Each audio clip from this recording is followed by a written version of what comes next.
Assalamualaikum warahmatullahi wabarakatuh. Jumpa dengan saya, Ustadz Adi Mulyadi dari Metode Hanif. Teman-teman sekalian,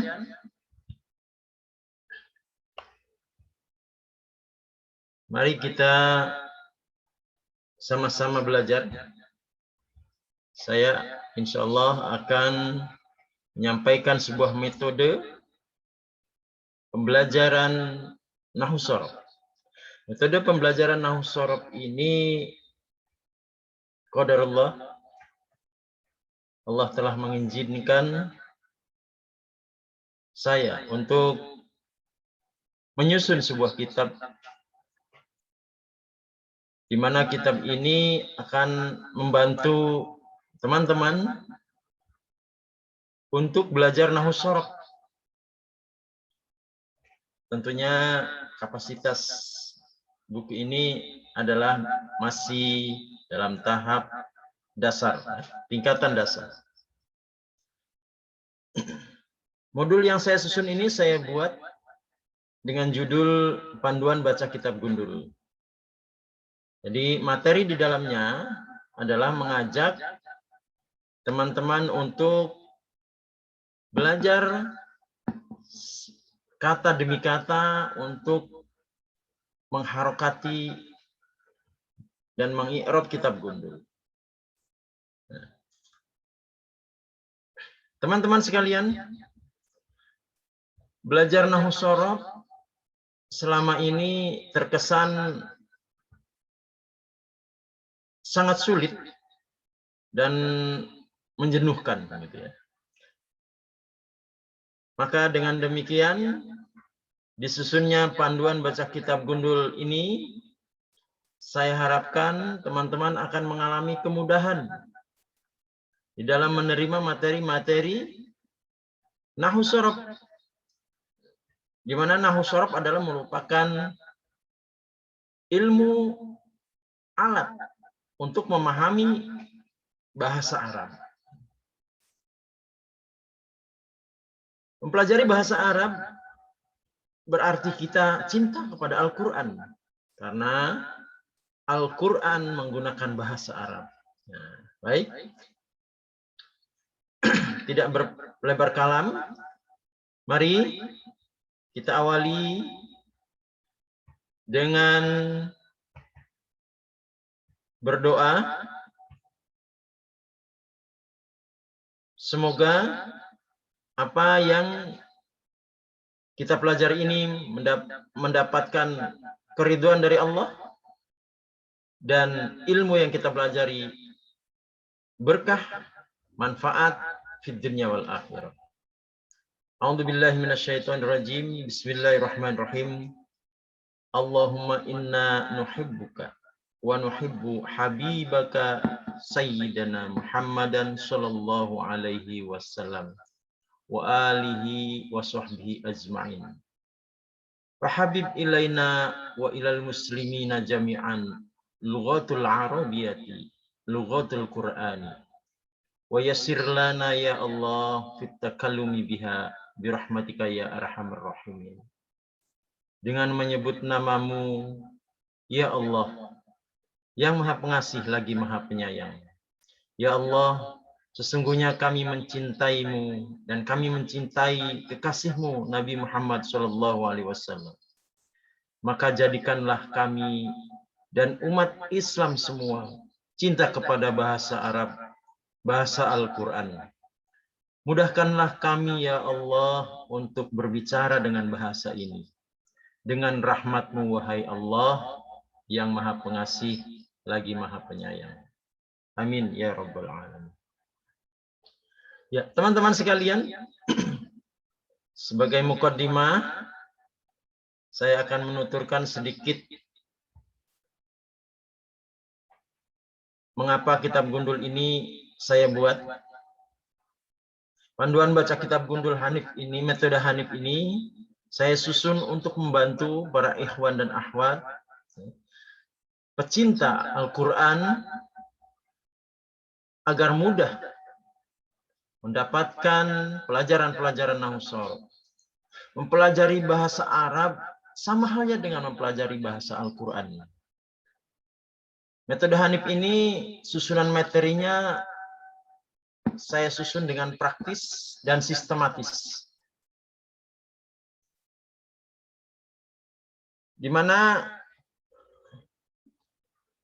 metode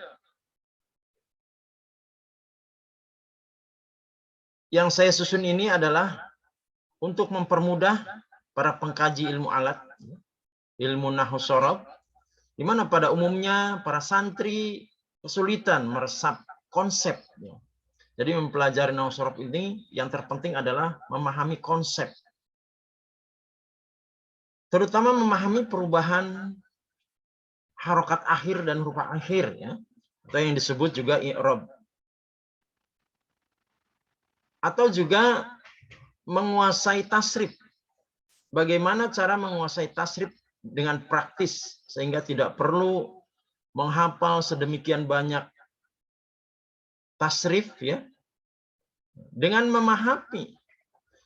memahami konsepnya, maka kita akan bisa mentranslate kepada semua kalimat yang akan kita tasrif. Insya Allah, dengan mempelajari metode Hanif ini, belajar kita menjadi lebih senang, ya, lebih mudah menyerap ilmu secara konsep. Mudah-mudahan Allah Subhanahu wa Ta'ala meridhoi kita dan memberikan pemahaman kepada kita semua. Amin ya Rabbal Alamin.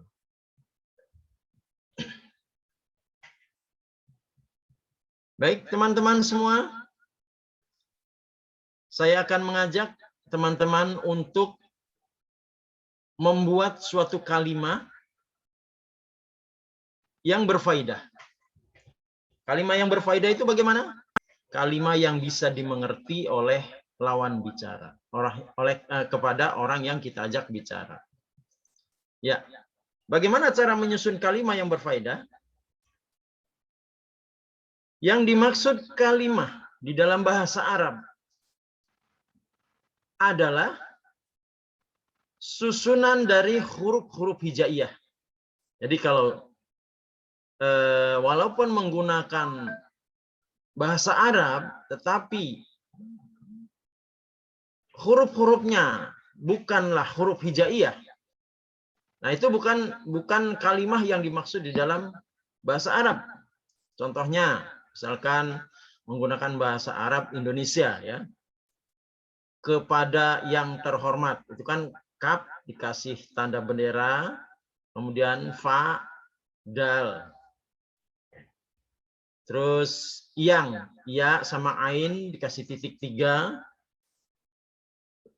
Terhormat, ta kasih tanda bendera, ha, wawu, ro, mim, ta. Itu. Jadi ada ejaan-ejaan yang di luar huruf hijaiyah. Nah, itu bukan suatu kalimat yang dimaksud dalam bahasa Arab.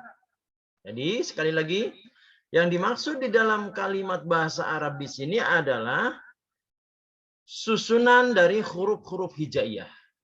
Gitu. Maka akan membentuk suatu kalimat. Nah, kalimat itu terbagi 3. 1, kalimat isim, yang kedua kalimat fiil, dan yang ketiga kalimat huruf. Apa itu isim? Isim adalah semua nama, baik itu kata benda, atau nama suatu aktivitas, nama suatu profesi, pokoknya semua nama itu namanya isim. Contoh misalkan makan. Makan itu adalah nama suatu kegiatan. Nama suatu cabang kegiatan, makan. Lalu apa itu fiil? Fiil adalah aktivitas dari suatu kegiatan.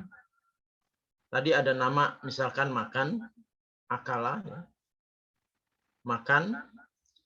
Makan itu suatu nama kegiatan. Nah, ketika dia sudah dilakukan, misalkan telah makan, Nah, itu sudah menjadi aktivitas itu namanya. Nah, itu baru disebut fiil. Akan makan, telah makan, kemudian sedang makan, atau suatu bentuk kalimat perintah, makanlah. Nah, itu artinya suatu aktivitas yang berjalan atau telah berjalan. Itu baru yang disebut fiil. Kalau masih nama, misalkan menari, menari itu seperti kata kerja, tapi itu adalah suatu nama, cabang. Cabang dari suatu nama. Atau misalkan olahraga, olahraga juga suatu nama. Memang isinya adalah kegiatan. Nah, ketika belum menjadi suatu kegiatan, itu masih nama, masih isim.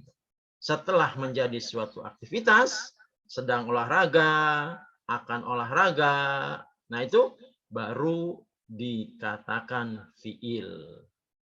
Nah, isim itu selamanya tidak terbatas oleh waktu. Tapi fiil ada sekat waktu yang membatasinya. Misalkan yang telah terjadi, namanya fiil madhi kalau dalam bahasa Arab. Sedang terjadi atau akan terjadi fiil mudhari, ya.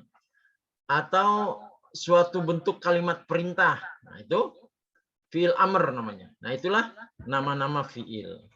Bagaimana kita cara mengenali isim dan fiil? Cara mengenali isim pertama dari namanya, tahu artinya. Atau kalau tidak tahu artinya, bisa dari tanda-tandanya, ciri-cirinya. Ciri-ciri isim pertama ialah al-khafdu. Al-khafdu itu artinya berakhiran kasroh. Ya. Berakhiran kasroh. Yang kedua at-tanwin. At-tanwin artinya berakhiran tanwin. Jadi kalau dia tidak ada alif lam, maka berakhiran tanwin. Ini pertama al-khafdu, berakhiran kasroh. Yang kedua at-tanwinu, berakhiran tanwin. Yang ketiga alif lam, diawali alif lam, ya. Yang keempat diawali huruf jer. Jadi kemasukan huruf jer itu berarti tandanya kalimat isim, gitu ya. Dan yang kelima susunan idhofah. Mudhof, mudhof ilaih, itu isimnya ada dua, isim pertama dan isim ketiga. Ada lagi satu lagi yang belum tertulis di sini, yaitu isim alam, isim yang menyebutkan nama. Itulah tanda-tanda isim. Kemudian bagaimana cara mengenali fiil? Fiil bisa dikenali juga dari tanda-tandanya. Pertama, kalimat yang diawali qad. Nah, kemudian diawali dengan sa. Diawali dengan saufa. Kemudian kalimat tersebut ada tak taknisnya. Dan diawali harful mudhora'ah, huruf-huruf mudhari', yaitu anita, ya. Hamzah, nun, ya, ta. Nah, itu tandanya fiil. Adapun huruf itu tidak memiliki kaidah seperti isim dan fiil. Huruf ya dibaca sesuai dengan huruf yang ada. Ya, itulah. Jadi apabila satu kalimat yang sudah mencukupi ada isim, ada fiil, ada huruf, atau isim dengan isim, fiil dengan isim, huruf dengan isim, huruf dengan fiil, nah itu susunan tersebut bisa dikatakan jumlatul mufidah. Jumlah yang sudah bisa berfaedah untuk orang yang kita ajak bicara. Ya, itulah. Nah, sekarang jumlah. Jumlah itu ada dua macam. Pertama, jumlatul ismiyah. Ya. Jumlah ismiyah itu adalah suatu jumlah yang diawali dengan kalimat isim. Jadi, jumlah yang diawali kalimat isim itu menduduki jabatan mubtada dan khobar. Jadi kalau ada mubtada mesti ada khobarnya, ya. Yang kedua, jumlah fi'liyah. Jumlah fi'liyah adalah kalimat yang diawali dengan kalimat fi'il. Nah, apabila ada fi'il, maka harus ada fa'ilnya. Ya. Maka dicari kalimat yang menjadi sebagai fa'il. Bagaimana cara mencarinya? Cara mencarinya adalah cari isim yang marfu. Karena fa'il itu menduduki jabatan marfu. Apabila tidak ada, maka fa'ilnya domir mustatir. Domir yang tersembunyi. Ya, inilah pemahaman awal ya, materi awal kita mengenai apa itu huruf yang dimaksud, kemudian apa itu kalimat yang dimaksud di dalam bahasa Arab. Kalimat ada yang disebut kalimatul ismiyah, yaitu kalimat jumlah ismiyah yang diawali dengan kalimat isim. Ada yang jumlah fi'liyah, yaitu kalimat yang diawali dengan fi'il. Adapun huruf itu juga ada dua macam. Satu huruf hijai, yaitu huruf hijaiyah dari alif sampai iya, tentunya antum semua tahu. Yang kedua adalah huruf mabani, huruf yang sudah tetap dan sudah memiliki arti. Contohnya min, ya, huruf jar. Min artinya dari, an artinya dari juga. Nah, kalau min itu dari dekat, kalau an itu dari yang sudah jauh, dari jauh. Ya. Kemudian ala artinya di atas, fi artinya di dalam, dan seterusnya dan seterusnya. Ya. Nah, itu huruf-huruf yang mabani, huruf yang tetap dan sudah memiliki makna masing-masing. Ya, baik. Teman-teman sekalian, kita lanjutkan pada slide berikutnya. Ini tadi adalah tentang pembagian jumlah, anwa'ul jumlah. Jumlah, sebagaimana sudah saya sampaikan bahwa jumlah ada dua, yaitu jumlatul ismiyah dan jumlatul fi'liyah. Jumlatun fi'liyatun. Jumlah ismiyah adalah suatu jumlah yang diawali dengan kalimat isim. Jabatan yang diduduki adalah mubtada khobar. Contohnya Muhammadun maridun. Muhammadun maridun. Muhammadun marfu. Ya, karena isim yang ada di awal kalimat belum dimasuki suatu amil apapun, dia marfu. Kemudian ada isim berikutnya juga marfu. Maka apabila bertemu dua isim marfu, jabatan yang disandangnya adalah isim pertama mubtada, isim kedua khobar. Khobar artinya yang menjelaskan mubtada, yang menceritakan tentang mubtada. Mubtada berarti yang diceritakan atau yang dijelaskan oleh khobar. Muhammadun maridun. Muhammad sakit, ya. Jadi maridun itu adalah sebagai keterangan, penjelasan dari si Muhammad bahwa Muhammad itu sedang sakit. Itu adalah isim dengan isim. Sekarang al-waladu, nah, ini kalimat isim, yaqra'u. Yaqra'u ini fi'il. Apabila ada fi'il tadi, maka dicari fa'ilnya. Nah, fa'ilnya adalah isim yang marfu. Isim marfu setelahnya tidak ada lagi, karena ini setelahnya kalimatnya Al-Qur'ana. Al-Qur'ana ini mansub. Berarti tidak ada isim marfu setelah fi'il. Artinya bahwa fa'il dari yaqra'u ini domir mustatir. Nah, al-waladu ini adalah sebagai mubtada. Kenapa? Karena isim ada di awal kalimat, jabatannya adalah mubtada. Kemudian yaqra'u, fi'il dan fa'il. Fa'ilnya mana? Domirun mustatirun jawazan takdiruhu huwa. Nah, Al-Qur'ana sebagai apa? Sebagai objek.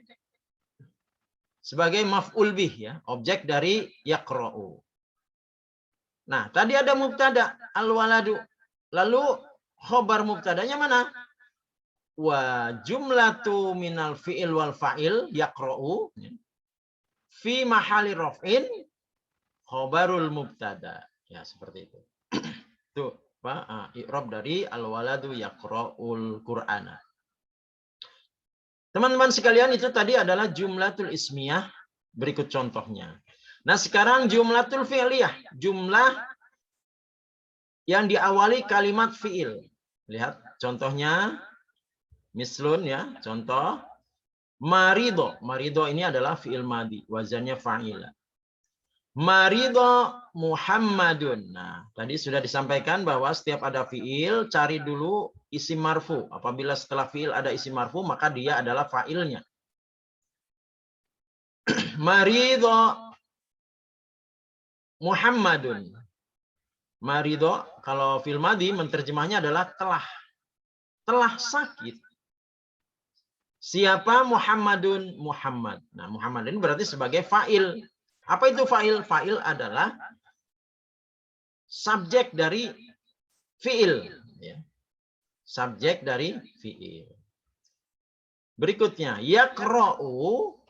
Ini adalah kalimat fi'il mudhari'. Kenapa? Karena ada harful mudhari'ah, yaitu ya. Setelah fi'il mudhari' ini ternyata ada isim marfu. Nah, berarti tidak syak lagi bahwa dia adalah fa'il dari yaqra'u. Al-waladu. Setelah ada fi'il, ada fa'il, maka harus ada objeknya, yaitu maf'ul bihnya. Nah, Al-Qur'ana adalah isim mansub. Maf'ul bih adalah jabatan mansub. Ya.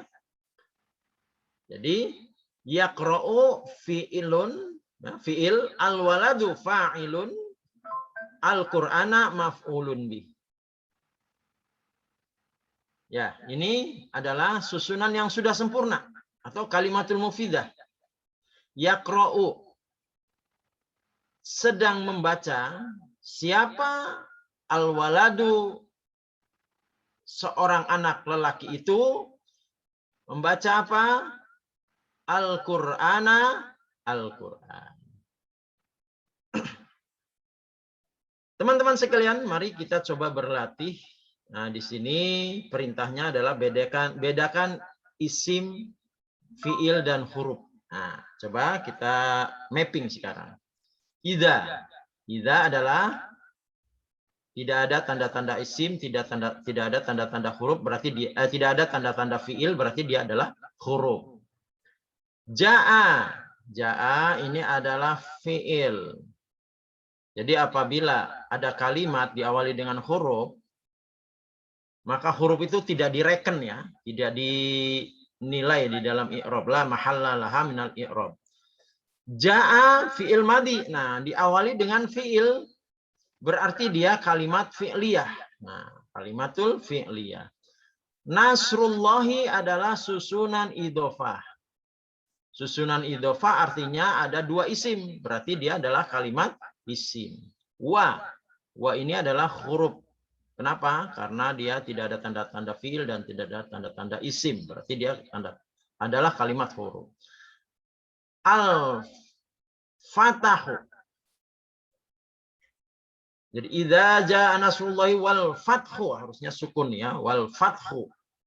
Al-fathu ini adalah isim karena ada alif lam. Nah, tanda-tanda isimnya adalah diawali alif lam. Nah, seperti itu. Kemudian ijtahada. Ijtahada adalah kalimat fi'il. Fi'il madi ijtahada yajtahidu ijtihadan, ya. Fi'il. Berarti ini adalah jumlah fi'liyah. Muhammadun berarti fa'il dari ijtahada. Wa huruf hasanun isim. Apa tandanya? Yaitu diakhiri tanwin. Nah, diakhiri tanwin. Berarti dia adalah isim. Fi adalah huruf Ini namanya huruf mabani. Huruf yang sudah memiliki arti dan dia tetap. I'rabnya tetap. Fahmid darsi. Fahmid darsi ini adalah susunan idhofah. Idhofah berarti terdiri dari mudhof dan mudhofun ilaih. Mudhof itu isim pertama, mudhof ilaih isim kedua. Berarti di sini adalah keduanya isim. Berarti ini susunan jumlah ismiyah. Idza, sebagaimana di atas, ini adalah huruf. Dakhala, fi'il, fi'il madhi, fi'lun madin. Ahadukum, ahadu, fi'il, kum juga domir, kata ganti isi, ahadu isim, kum adalah domir, jadi ini susunan idhofah, berarti dua-duanya isim. Berarti ini termasuk jumlah ismiyah. Al-masjidah, nah, al-masjidah, ini ada alif lam, berarti tandanya dia ada kalimat isim. Fa, la, fa dan la ini juga huruf karena tidak ada tanda-tanda isim ataupun fiil. Yajlis, nah ini kalimat fiil. Fiil ada ini huruf mudharaah. Hatta huruf, kenapa huruf? Karena tidak ada tanda-tanda isim dan fiil dan dia adalah tergolong huruf mabani. Huruf yang tetap, tidak bisa berubah harokatnya, i'rabnya, dan dia sudah memiliki arti. Yarka'a adalah kalimat fiil diawali dengan huruf mudhara'ah ya.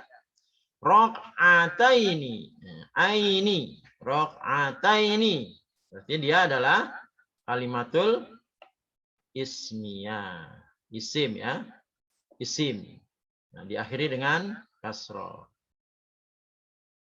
Inna, inna adalah harfu taukid, huruf taukid.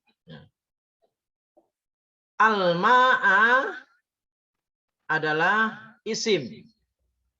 Apa tandanya? Ada alif lam, ya, ada alif lam. Tohurun juga isim karena diakhiri tanwin. Nah, la huruf. Yunajjisuhu, yunajjisuhu ini yunajjisu ini adalah fiil mudhari, hu-nya adalah dhamir muttasil, berarti dia sebagai fa'il. Syai'un berakhiran tanwin, berarti dia adalah kalimatul ismiyah. Ya, baik teman-teman. Inilah penjabaran tentang jumlatul ismiyah dan jumlatul fi'liyah. Ya.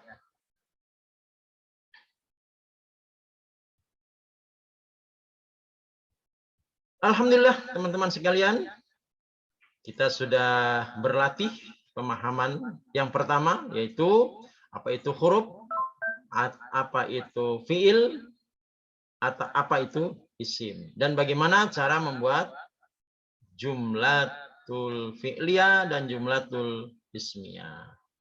Cara membuat kalimat-kalimat yang mufidah, kalimat-kalimat yang sudah berfaedah, yakni sudah bisa dimengerti oleh orang yang kita ajak bicara. Demikian kita akhiri kajian yang pertama dengan doa kafaratul majelis.